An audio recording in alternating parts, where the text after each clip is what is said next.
नमस्कार, मैं अमित त्रिवेदी ज्योतिषाचार्य। मेष राशि वालों, 2026 का यह वर्ष है और उसमें भी ये मार्च महीना। और मार्च महीने में आपके लिए क्या परिस्थिति हो सकती है, क्या संभावना मार्च महीना आपके लिए लेकर के आया है, इसके अनुसंधान में मैं बात करूंगा। आप जो है साढ़े साथी के पहले चरण में हो, तो आपके लिए ये सुनना अत्यंत आवश्यक है, क्योंकि अंत में मैं सात्विक उपाय भी दिखाऊंगा आपको। और मार्च महीने में आरोग्य के अनुसंधान में फाइनेंस, व्यापार, जॉब, सामाजिक परिस्थिति, प्रमोशन होगा कि नहीं होगा, नई जॉब मिलेगी कि नहीं मिलेगी, मैरिज होगा कि नहीं होगा, क्या परिस्थिति होगी, सभी विषय के ऊपर बात करने जा रहा हूं। तो यह वीडियो आप पूरा देखिए, ध्यान से सुनिए। और साथ ही आप अभी तक सब्सक्राइब नहीं किया है चैनल को, तो सब्सक्राइब का बटन दबा दीजिए। और साथ ही कमेंट बॉक्स में आप जिस भगवान में श्रद्धा रखते हो उनका जयकारा अवश्य लिख दीजिए। साढ़े साथी के प्रथम चरण में चल रहे हैं, तो अवश्य शनिदेव का जयकारा लिख दीजिए, हनुमान जी का जयकारा लिख दीजिए, अपने इष्टदेव का जयकारा लिख दीजिए। बहुत लाभ होगा और भगवान की कृपा हम सब पर बनी रहेगी। चलिए आगे बढ़ते हैं।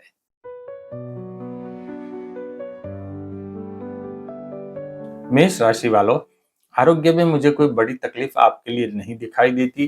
गुरु जैसे शुभ ग्रह की दृष्टि में लगभग सारे ग्रह है, तो अगर कुछ प्रॉब्लम है भी तो वो कंट्रोल में रहेगी। एक बात आप याद रखिए कि आपको कुछ न कुछ भ्रम तो होता रहेगा कि मुझे ये हुआ है, वो हुआ है, मुझे डॉक्टर के पास जाना पड़ेगा। चिकित्सा के लिए तो आप जाएंगे, आप जाइए चिकित्सा के लिए, कोई प्रॉब्लम नहीं है, जाना भी चाहिए। लेकिन यहाँ मुझे ये दर्शाता है कि कोई बड़ी प्रॉब्लम निकल के आने की संभावना बहुत कम है आपके लिए, तो आप निश्चिंत रहिए। फाइनेंस के अनुसंधान में क्या परिस्थिति होगी, धन कैसा मिलेगा, धन खर्च अधिक होगा। मेष राशि वालों, संयम रखना। भिन्न भिन्न चीज वस्तु लाने में खर्च होगा, मुसाफरी में खर्च होगा, कुछ कॉस्मेटिक कार्य में खर्च हो सकता है, ऐसा ही दिखाई देता है। लेकिन पैसों की तंगी आपके लिए दिखाई नहीं देती, सब कुछ आपके कंट्रोल में रहेगा। चलिए आगे बढ़ते हैं। जॉब के अनुसंधान में क्या परिस्थिति होगी। जॉब में थोड़ा बहुत आपके कंट्रोल के बाहर बात जाएगी, लेकिन चिंता की बात नहीं है। कुछ कार्य में आपकी असमर्थता भी हो सकती है, आपको थोड़ा टेंशन भी जॉब में होगा, लेकिन आपकी जॉब को कुछ नहीं होगा, ये बात आप ध्यान में रखिए। जॉब आपकी चलती रहेगी, चिंता मत करना। बात ऐसी है कि जॉब की चिंता बहुत है और कठिनाई कम है। अब किस प्रकार से कह रहा हूं, मान लो कोई कोई वर्कलोड आपके ऊपर आया, कहीं अनबन हो गई, तो आपको बहुत चिंता होगी, लेकिन असल में वो बात की इंटेंसिटी, उनकी सघनता बहुत कम होगी। तो आप निश्चिंत रहिए। अब बात करते हैं बच्चों के साथ आपकी परिस्थिति कैसी रहेगी। आपके जो बच्चे हैं, तो क्या परिस्थिति होगी। बच्चों की समस्या अभी आपको अधिक सताती होगी। एक नहीं तो दूसरा प्रश्न बच्चों का आपके सामने आता ही होगा, लेकिन विचलित मत होना, यह परिस्थिति धीरे धीरे संभल जाएगी। आपसे और आपके बच्चों के बीच थोड़ी कहासुनी 15 मार्च के बाद हो सकती है, तो संयम आपको रखना है, ध्यान में रखिए और परिस्थिति शांत रखना है। अब बात करते हैं कोर्ट कचहरी में परिस्थिति क्या होगी। अगर आपको कोर्ट कचहरी पहले से चालू है, तो परिस्थिति निर्णायक हो सकती है आपके लिए। और यदि कोर्ट कचहरी चालू नहीं है, तो चिंता की कोई बात नहीं है, कोई नया केस होने की संभावना बहुत कम है। लेकिन हाँ, अगर कोर्ट कचहरी चल रही है तो एक रेमेडी भी दे देता हूँ। आपको कोर्ट में मान लो 11 बजे, 12 बजे, 1 बजे जाना है दोपहर को, तो थोड़ा जल्दी जाना। कोर्ट परिसर में बैठ के ही शांति से मन में हनुमान चालीसा का पाठ कर लेना, एकांत जगह पे बैठ करके, आपके लिए अधिक फायदेमंद रहेगा। जिनको नई जॉब लेनी है उनके लिए क्या परिस्थिति है।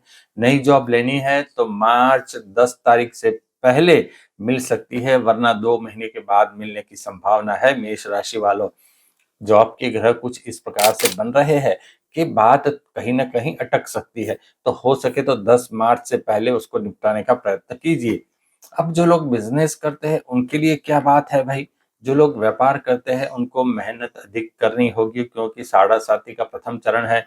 शनिदेव को मेहनत बहुत प्रिय है, शनिदेव कर्म के कारक है। तो एक बात याद रखना, सभी मेष राशि वालों के लिए कहता हूं, मेहनत करो, कर्म करो, गीता का वो श्लोक भी याद रखना कि कर्म किए जा, फल की इच्छा मत रख। फल की इच्छा इसलिए नहीं रखनी क्योंकि शनिदेव सब देख रहे हैं। फल देंगे तो ऐसा देंगे, छप्पर फाड़ के देंगे, और फिर वो फल, वह परिस्थिति जो आपको अच्छी प्राप्त हुई उसको फिर कोई ले नहीं सकता, क्योंकि आपने बहुत तप कर, मेहनत कर कर, भक्ति भाव से मेहनत करके ये सब अर्जित किया होगा। तो ऐसा आप मन में श्रद्धा रखिए। व्यापार में पुरुषार्थ बहुत करना है, चिंता मत कीजिए। आगे सात्विक उपाय भी मैं दे रहा हूं, लेकिन व्यापार बंद होने की संभावना नहीं दिख रही मुझे। विदेश जाना है तो क्या परिस्थिति उत्पन्न होती है मेष राशि वालों आपके लिए? अच्छी परिस्थिति उत्पन्न होती है। यहाँ आपका काम सरलता से हो सकता है। आपको अगर विदेश जाना है तो आप चुटकियों में आपके पेपर वर्क, आपके सरकारी कार्य यहाँ हो सकते हैं, ऐसी पूरी संभावना है। छोटा मोटा प्रवास होगा कि नहीं? छोटा मोटा प्रवास होगा भी और आपको लाभ भी प्राप्त करवाएगा, लेकिन ये ऐसा प्रवास होगा, सुबह गए, संध्या समय को वापिस आ गए, ऐसा आनंददायक प्रवास आपको होगा। तो शनिदेव 7:30 के समय में बीच बीच में आपको आनंद भी देंगे। ऐसा नहीं है कि शनिदेव आपको बहुत आपका दंड लेंगे। एक बात याद रखना, उसको कोसिए मत, अरे मुझे शनि की 7:30 है, अरे मुझे शनि की 7:30 है, ये कब खत्म होगा, ये कब खत्म, ऐसा मत करना। शांति से, अब जैसे हम मुसाफरी में जाते हैं, ट्रेन में बैठते हैं, 8 घंटे का सफर है, तो हम ऐसा करते हैं, 8 घंटे कब खत्म होगा, कब मेरा स्टेशन आएगा? अरे भाई टाइम पे आ जाएगा। बस यही परिस्थिति रखनी है। शांति से काम कीजिए। शनिदेव को यही प्रिय है कि ये जो मनुष्य है उन्माद ज्यादा करता है तो उसको दंड भी ज्यादा मिलेगा। ये बात आप ध्यान में रखिए। शांति से भक्ति करते हुए आप अपना कार्य कीजिए, शनिदेव प्रसन्न हो जाएंगे। विवाह करना है तो क्या परिस्थिति होगी? विवाह करना है तो परिस्थिति अच्छी है, बात आगे बढ़ सकती है। मार्च महीना आपको फलदायी हो सकता है। प्रेम संबंध में क्या परिस्थिति होगी ये भी जान लीजिए। जो जिसको प्रपोज करना है, प्रेम संबंध पर तो अभी ब्रेक लगी हुई है। तो मार्च महीने में प्रेम संबंध को आप दरकिनार कीजिए, क्योंकि अभी किसी को प्रपोज करेंगे तो आपके लिए अधिक फलदायी बात नहीं होगी। तो मार्च महीना जाने दीजिए। सामाजिक संबंध कैसे होंगे? यह संबंध सामाजिक अच्छे होंगे। 15 मार्च के बाद सामाजिक संबंध में शांति नजर आएगी, लेकिन कहीं मैं कोई बड़ा मनमुटाव नहीं देख रहा। इसकी आप मन में शांति रखिए, श्रद्धा रखिए। विद्यार्थी मित्रों के लिए क्या परिस्थिति है? जो लोग पढ़ाई करते हैं, जिनको डिग्री लेनी है, अधिक वाद विवाद में मत पड़ना, क्योंकि यहाँ ऐसा दिखाई देता है, वाद विवाद में पढ़ोगे, डिबेट में पढ़ोगे, ऐसा आपको मन होगा, इस प्रकार से आपकी वृत्ति हो जाएगी, समय आपका बहुत बर्बाद होगा, मन भी विचलित हो जाएगा, दुखी हो जाओगे, मन में क्रोध आएगा, इस प्रकार की परिस्थिति होगी। तो डिबेट से दूर रहिए और केवल पढ़ाई में ध्यान दीजिए। कोई अचानक घटना होगी कि नहीं होगी? विदेश से अच्छे समाचार आ सकते हैं, कहीं कोई दूर दराज से अच्छे समाचार आपको प्राप्त हो सकते हैं। ये अचानक घटना में दर्शाता है।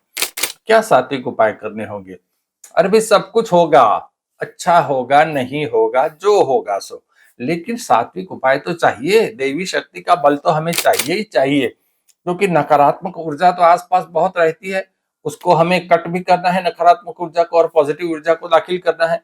तो क्या सात्विक उपाय है? सबसे पहले हनुमान चालीसा का पाठ कीजिए जितना हो सकता है, और बाद में शनिदेव का ये गायत्री मंत्र है उसका जाप कीजिए। ये गायत्री मंत्र मैंने डिस्क्रिप्शन बॉक्स में भी लिखा है। तो सबसे पहले ये गायत्री मंत्र सुनिए ध्यान से। ओम शनिश्चराय विद्महे सूर्यपुत्राय धीमहि तन्नो मंद प्रचोदयात। ये गायत्री मंत्र की एक माला कीजिए, या हो सके इतने मंत्र कीजिए, आपके लाभ में होगा। और यहाँ शनिदेव की कृपा भी मिलेगी, हनुमान जी की कृपा भी मिलेगी, और आपका जो समय है, परीक्षा की घड़ी, ये अच्छे से निकल जाएगी। आपको शुभ फल प्राप्त होगा, भगवान की कृपा प्राप्त होगी, आत्मबल बढ़ेगा, और आप सुख की राह पे चल पड़ेंगे। नमस्कार।